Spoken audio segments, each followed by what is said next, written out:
Assalamualaikum warahmatullahi wabarakatuh. Selamat pagi, salam sejahtera bagi kita semua. Mudah-mudahan semuanya dalam keadaan sehat walafiat, tanpa kurang satu apapun. Mudah-mudahan kalian semuanya diberikan kesehatan sehingga bisa mengikuti pembelajaran IPA pada hari ini. Oke, pada kesempatan hari ini kita masuk ke bab yang pertama. Bab yang pertama itu adalah objek IPA dan pengamatannya. Jadi pada kesempatan kali ini kita akan membahas tentang keterampilan IPA. Nah, jadi sebelum masuk ke materi, Bapak akan memberikan sebuah ilustrasi. Pernahkah kalian melihat seorang ilmuwan bekerja atau pernahkah kalian melihat seorang ilmuwan di televisi melakukan eksperimen? Atau pernahkah kalian mendengar seorang ilmuwan telah menemukan sesuatu yang sangat berguna bagi umat manusia? Sebagai contoh, ketika virus corona datang, itu manusia semuanya berharap akan adanya vaksin sehingga virus corona itu bisa ditanggulangi.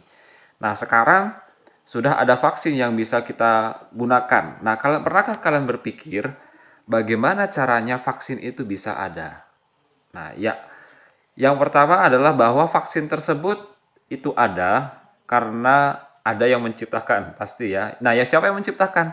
Yang menciptakan adalah para ilmuwan. Nah, terus pertanyaannya, bagaimana cara ilmuwan tersebut bisa melahirkan sebuah vaksin yang sangat berguna bagi umat manusia? Nah, untuk bisa menghasilkan sebuah vaksin, tentu mereka melakukan yang namanya percobaan ilmiah. Nah, untuk melakukan percobaan ilmiah, maka diperlukan keterampilan-keterampilan khusus ya agar percobaan ilmiahnya itu bisa dipercaya. Nah, analoginya seperti ini.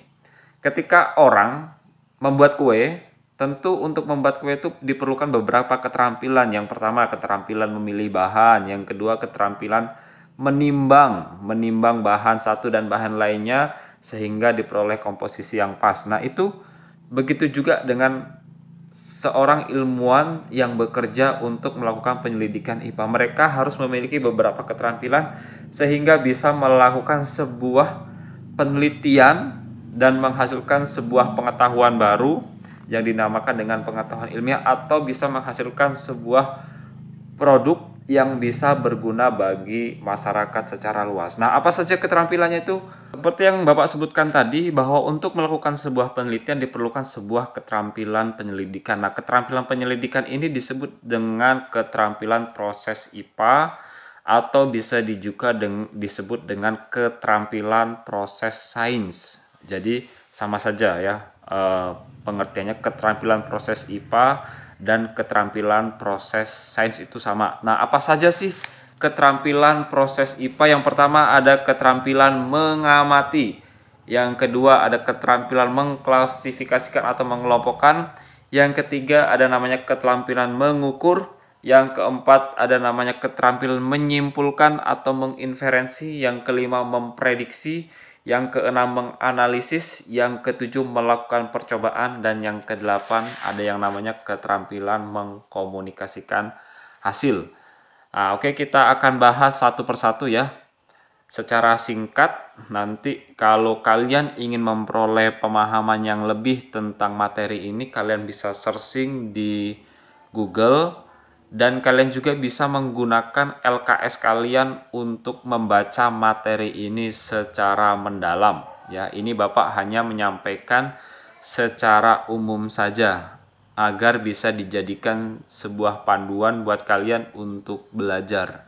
Ya, jadi untuk lebih mendalam lagi tentang materi ini, silahkan kalian mencari informasi secara bebas ya terkait dengan topik keterampilan proses sains atau keterampilan proses IPA.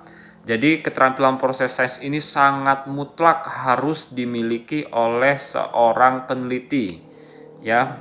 Jadi ini adalah dasar bagi seorang peneliti agar bisa memperoleh penelitian yang benar-benar bisa dipercaya dan bisa bermanfaat. Oke, keterampilan yang pertama adalah mengamati ya. Jadi keterampilan mengamati itu adalah sebuah aktivitas menggunakan seluruh panca indera untuk memperoleh sesuatu fakta, ya, suatu data, ya. Jadi mengamati adalah sebuah proses menggunakan seluruh panca indera kalian, ya. Nah, panca indera kita apa saja? Ya, bisa mata, bisa hidung, bisa telinga, bisa pengecap, bisa juga penyentuh. Nah, dari proses mengamati tersebut diperoleh sebuah keterangan terhadap suatu hal yang diamati. Nah, sebagai contoh, Bapak ini ada sebuah kaleng cat. Nah, ketika Bapak diminta untuk melakukan pengamatan terhadap kaleng cat ini, maka Bapak menggunakan beberapa panca indera sehingga diperoleh sebuah data atau keterangan terkait benda yang Bapak amati. Jadi sebagai contoh ini Bapak seandainya mengamati benda ini. Apa yang Bapak lihat yang pertama warna. Jadi warna benda ini adalah warnanya putih. Terus Bapak raba dengan indera penyentuh Bapak. Ini memiliki permukaan yang halus. Nah, terus yang kedua terbuat dari bahan yang namanya aluminium, ya. Nah, ini adalah sebuah contoh keterampilan dalam mengamati. Oke. Nah, coba kalian sekarang amati beberapa benda di sekitar kalian. Nah, terus informasi apa yang bisa kalian peroleh informasi apa yang bisa kalian peroleh dari proses pengamatan yang kalian lakukan, ya. Nah, membaca juga merupakan bagian dari proses pengamatan, ya.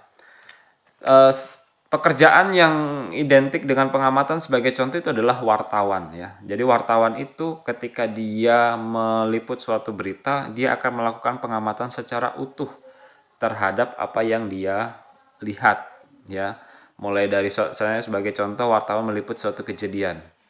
Pasti dia meliput di mana kejadiannya itu, kapan itu terjadi, terus siapa saja yang terlibat di dalam situ. Nah, dia mengamati seluruh kejadian sehingga dia bisa menyampaikan informasi secara utuh.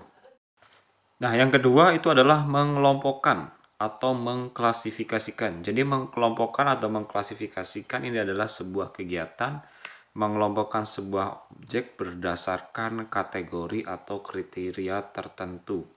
Ya, jadi seandainya gini, kita mengelompokkan manusia berdasarkan jenis kelaminnya, ya. Jadi kalau berdasarkan jenis kelaminnya maka ada laki-laki dan perempuan. Ya, kita kelompokkan mana yang laki-laki, mana yang perempuan. Seandainya kita mengelompokkan sebuah barang berdasarkan kegunaannya, ya.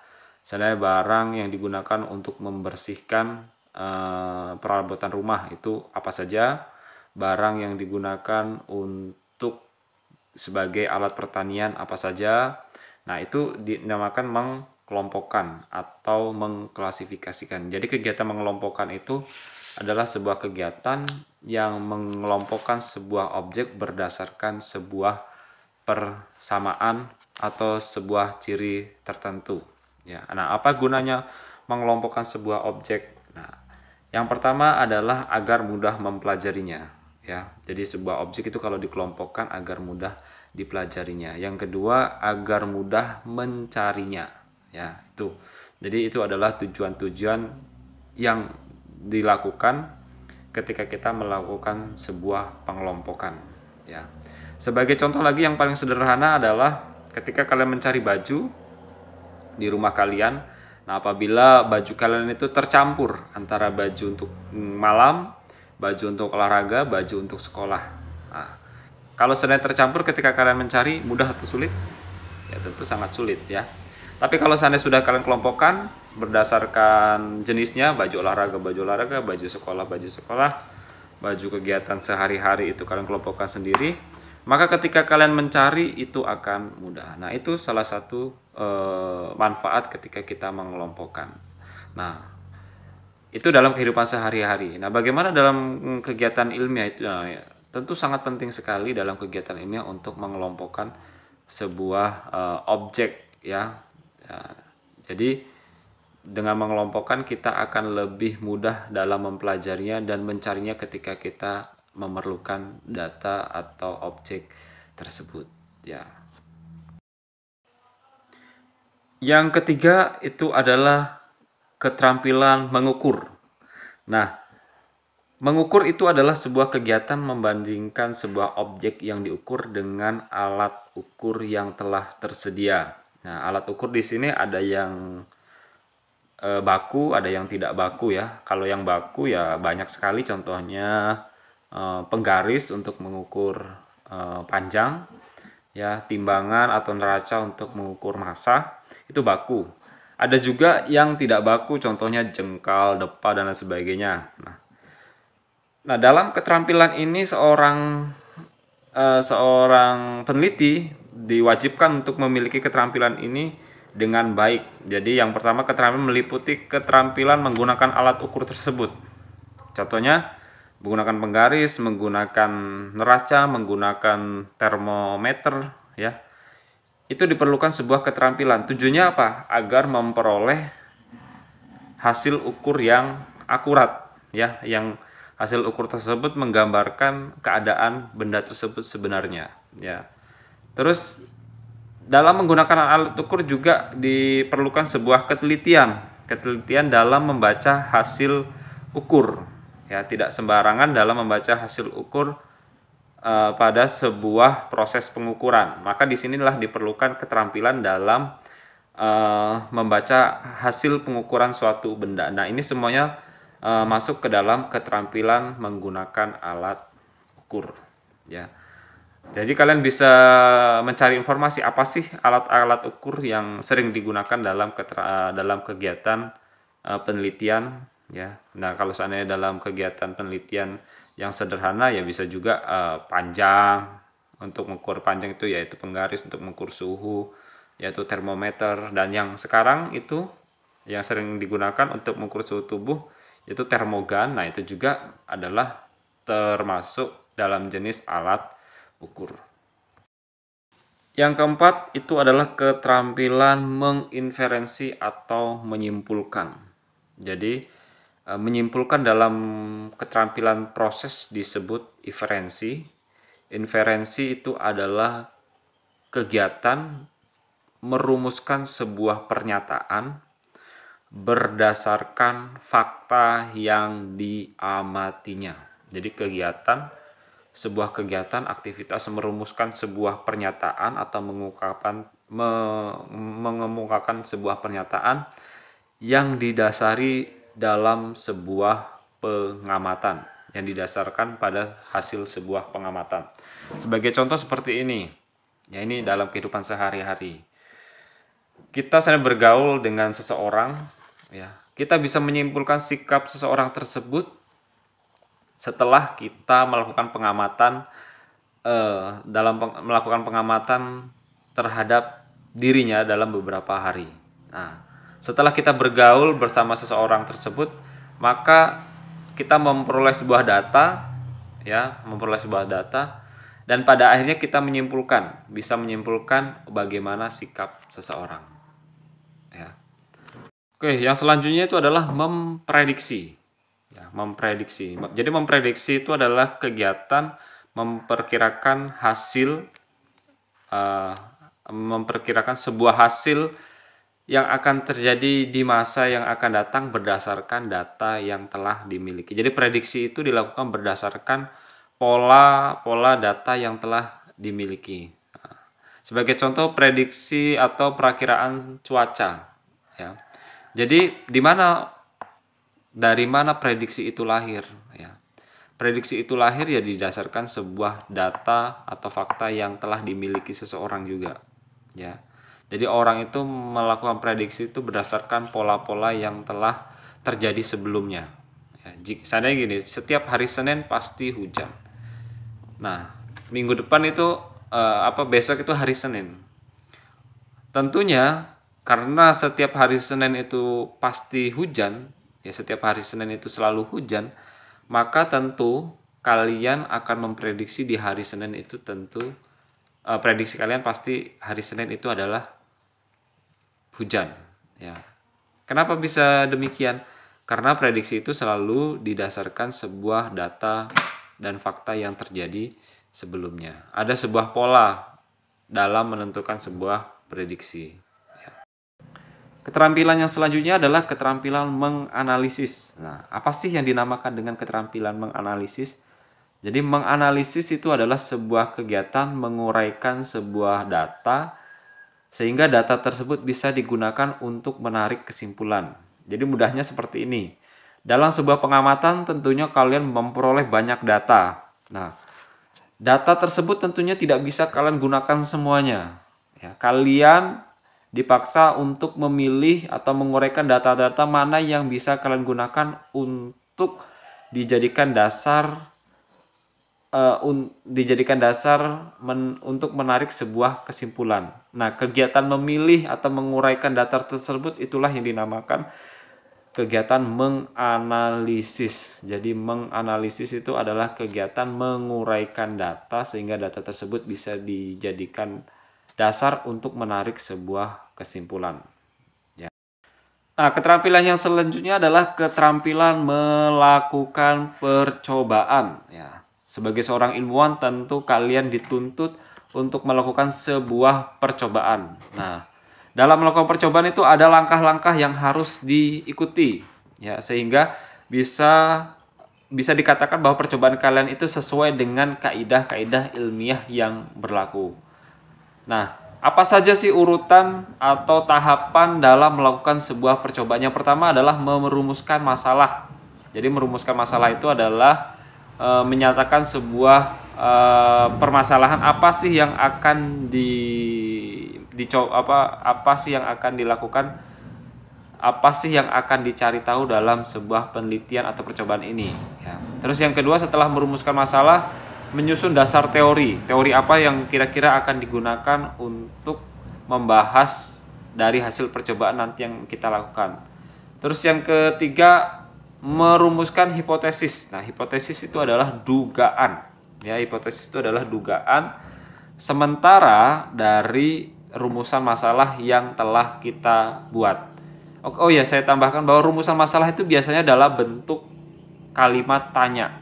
Ya, sebagai contoh, bagaimana pengaruh pemberian pupuk NPK terhadap pertumbuhan kelapa sawit? Nah, itu adalah contoh rumusan permasalahan. Jadi masalahnya adalah bagaimana sih pengaruh pemberian pupuk NPK terhadap pertumbuhan kelapa sawit. Itu contoh rumusan masalah.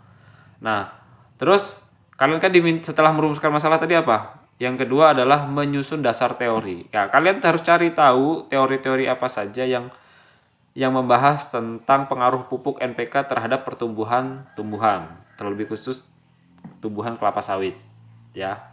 Nah, dari dasar teori tersebut, teori ternyata menjelaskan bahwa pemberian pupuk NPK itu bisa meningkatkan jumlah jumlah tangkai, jumlah daun, jumlah bunga dan lain sebagainya. Ya. Dari situ kalian bisa menduga, oh, dari teori ini katanya kalau pemberian pupuk NPK bisa meningkatkan pertumbuhan sebuah tanaman. Jadi kalian bisa mengambil dugaan atau bisa menyimpulkan sebuah dugaan bahwa pemberian pupuk NPK memberikan pengaruh terhadap peningkatan pertumbuhan. Nah, terus yang selanjutnya, kalian mengumpulkan data. Dari mana kalian mengumpulkan data? Ya, bisa juga melakukan pengukuran, bisa juga melakukan pengamatan. Nah, terus data tersebut dikumpulkan. Setelah dikumpulkan, apa? Tahapan selanjutnya adalah menganalisis data. Nah, seperti yang Bapak sampaikan tadi, ada keterampilan menganalisis data. Jadi dalam menganalisis data itu gunanya untuk apa? Memilih data mana yang bisa digunakan untuk dijadikan dasar menarik sebuah kesimpulan, ya. Terus yang selanjutnya, setelah menganalisis data itu menarik sebuah kesimpulan. Jadi biasanya kesimpulan itu menjawab rumusan masalah yang diajukan. Ini Bapak ulangi urutannya. Yang pertama adalah merumuskan masalah, yang kedua menyusun dasar teori, yang ketiga itu adalah merumuskan hipotesis, yang keempat mengumpulkan data, yang kelima itu adalah menganalisis data, dan yang terakhir itu adalah menarik sebuah kesimpulan. Nah, itu adalah pakem yang digunakan ketika kita melakukan sebuah percobaan ilmiah. Ya, sudah baku itu seperti itu, ya. Jadi urutannya dari merumuskan masalah, menyusun dasar teori, menyusun hipotesis, mengumpulkan data, analisis, lalu menarik sebuah kesimpulan. Itu keterampilan dalam melakukan percobaan. Terus yang terakhir itu adalah keterampilan mengkomunikasikan. Jadi yang seperti Bapak sampaikan ini adalah mengkomunikasikan. Jadi mengkomunikasikan itu apa? Menyampaikan sebuah hasil dari sebuah penelitian. Jadi mengkomunikasikan itu adalah kegiatan menyampaikan hasil sebuah penelitian. Bagaimana caranya? Bermacam-macam. Bisa menggunakan secara lisan dalam bentuk presentasi, bisa juga menggunakan tertulis dalam bentuk jurnal ilmiah, bisa juga dengan cara-cara lain dalam bentuk grafik, ya, flowchart dan lain sebagainya, ya. Jadi keterampilan mengkomunikasikan itu penting karena penelitian ilmiah itu bisa bermanfaat apabila disampaikan kepada orang lain dan orang lain menggunakan hasil penelitian kalian. Itu dikatakan bahwa penelitian tersebut bermanfaat. Jadi jadi keterampilan mengkomunikasikan itu menurut Bapak sangat penting dimiliki oleh seorang peneliti. Tanpa keterampilan ini, penelitian kalian tidak akan memiliki makna apapun karena tidak bisa disampaikan kepada orang lain. Nah, jadi itu ya. Jadi beberapa hal yang kita bahas pada hari ini yang meliputi keterampilan proses sains. Yang pertama ada keterampilan mengamati, yang kedua adalah mengklasifikasikan, yang ketiga mengukur, yang keempat menginferensi atau menyimpulkan, kelima memprediksi, keenam menganalisis, ketujuh melakukan percobaan, yang ke-8 mengkomunikasikan hasil percobaan. Ya, mudah-mudahan kalian bisa mencerna penjelasan Bapak sehingga kalian bisa memahami apa yang kita pelajari hari ini. Dan kemudian Bapak akan sampaikan link, nanti kalian diminta untuk menjawab beberapa pertanyaan, ya, menjawab beberapa pertanyaan sebagai bukti bahwa kalian sudah mengikuti pembelajaran ini dengan baik, ya. Demikian, wassalamualaikum warahmatullahi wabarakatuh. Selamat pagi.